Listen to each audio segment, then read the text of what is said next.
தருவாள் சின்ன அறிவிப்பும் இன்றி சுடுவாள் நீயும் தும்மிடி தும்மிடி ஆயுசு நூறாக என் உயிர் உன்னோட பத்திர சொத்தாக என் பார்வை உன்னோடு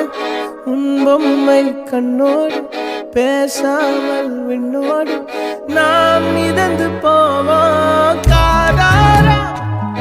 அடியா